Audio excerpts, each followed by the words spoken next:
guys, and welcome back to my YouTube channel. In today's video I want to share with you some of the books I've read when I was gone. That would be from January until June. I'm not going to include my summaries, but I read so many good books and I was so excited to share them with you. But I wasn't on YouTube and I couldn't wait for the day when I get to do that, which is today. So get ready because yeah, we're talking about books, my favorite things ever.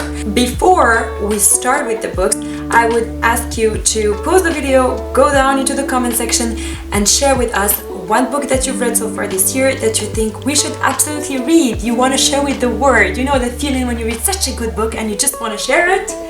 That's it. That's your space. Go down there and share with us that book. Now that that's done, I will jump right in and share with you my absolute favorite book this year so far. That is A General Theory of Oblivion by José Eduardo Agualusa, translated from Portuguese by Daniel Hahn. This book I got from Lisbon. When I travel, I always love to buy books by local authors, and we went to the LAX factory in Lisbon, which is this very popular, nice area with cool cafes, restaurants, independent stores, small businesses, and there is a very beautiful bookstore. I think it's a popular one, and I will leave you some pictures and address here. And I was just, scrolling through the books and I found this little gem and it has been a beautiful read. We follow Ludo, a young woman who at the eve of the Angolan Revolution, Independence Revolution, locks herself in her apartment and stays locked in for the decades to come. So it's all about solitude, what it means to be oblivious, what is oblivion, what is forgetting, what is remembering, and it's really the beauty of the human heart, the kindness of the human heart, independently of being with others, living with others, independently of social relationship, and also the beauty of everyday occurrences and the greater impact that tiny little things have in the human condition, on the human condition, but also on our society as a whole. It's beautiful. It's also very interesting historical period that I didn't know about. Angola, revolution, independence, such an important topic as well, and beautifully written. An absolute delight of words in there. I can't wait to read more from José Eduardo Agualusa. It also won the International Dublin Literary Award in 2017 and the winner of the English Pen Award. But it's just wonderful, not too long, but extremely poignant and beautiful. Beautiful, beautiful, beautiful. Go read it. Add it to your TBR. Next up, we have Starlin Days by Rowan Hisao Buchanan. Let's just pretend that I've said that right. This book, I have no idea where I picked it up or how, but I remember reading it in Grenoble in France, in around the beginning of the year. I have to admit, I think I saw it somewhere on an Instagram bookstagrammer page or something, and I was very much attracted to it because of the cover, because it's so pretty. But I read it and it was really interesting because it deals with topics of depression. So we follow our protagonist Mina and her husband Oscar. Mina has done her PhD. I could relate on that end, and then she graduated. She was doing something at the university. She does research on women throughout history, and she suffers from severe depression. At the beginning of the book, she attempts suicide, so trigger alert. I'm sorry, I'm not really good at those trigger alerts, but I would always tell you the topics and then you can judge by yourself. So yes, and then we follow this woman as she survives that attempt, and yeah, is taken away from New York to London by her husband in order to change her surroundings and start anew a bit and just try to get away from everything she knows in the hope of finding the blank page stimulating for herself and a better environment that will allow her to heal properly.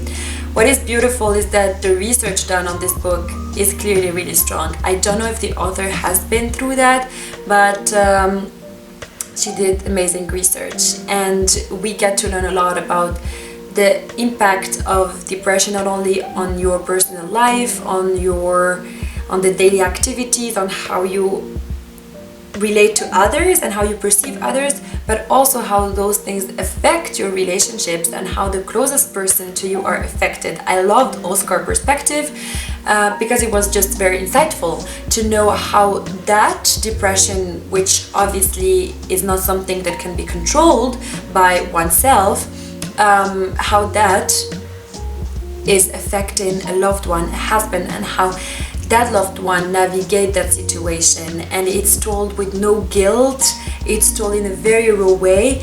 And though this is not usually the type of books I navigate towards, I really enjoyed it in a very sensitive and also sensible way. So be careful going into this. However, I think it's an important piece, a very good documentation of mental illness, and something that would be of interest and definitely add a lot into your insights and yeah, into understanding once again human beings and the experiences they have on this earth.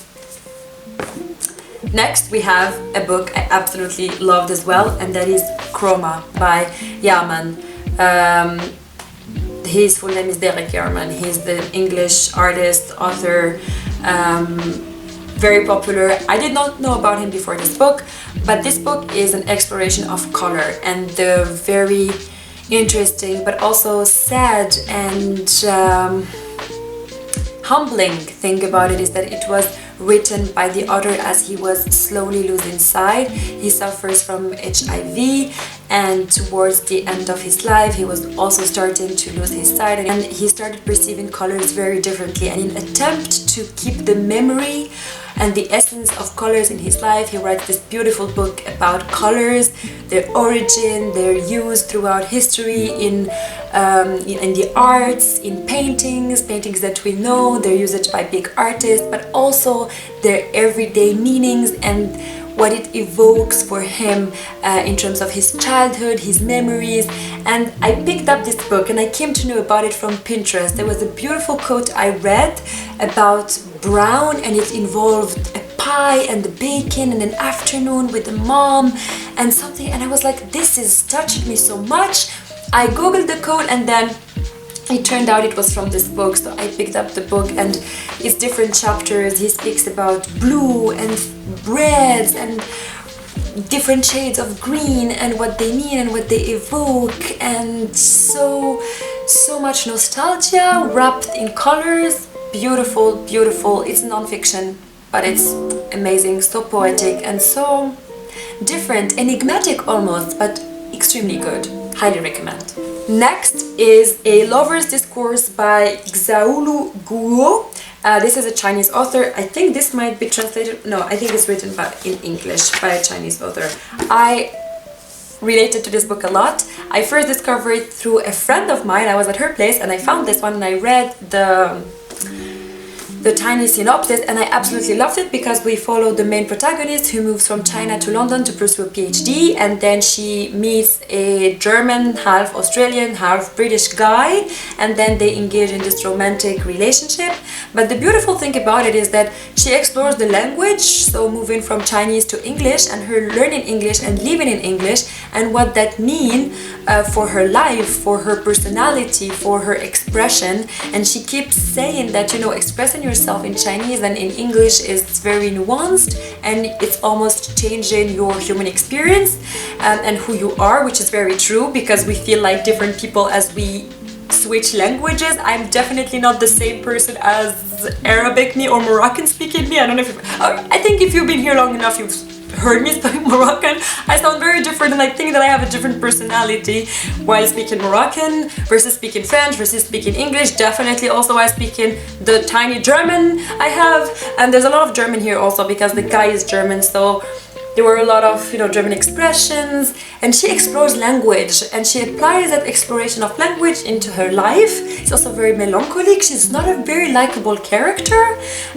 We don't necessarily like her, but she is an interesting character, and her ideas about being a foreigner in a different land, having a bit of yourself here but also there, what is there, what is here, where is home, where do I exist as the full me, am I fully me in this place that is not my home, what about the people in that place. So if you are a foreigner, or if you live in a place where you would say it's not a home, if you define home, or if you are looking for that definition, you can share the experience with the author. So it's also written nicely, big. I love this kind of books, and that's something you could also potentially add to your TBRs. Final book for this one is Korean literature. I think it's the first Korean I read. I've read Japanese, a lot of Japanese, but never Korean. And that's Untold Night and Days by Bae Sua.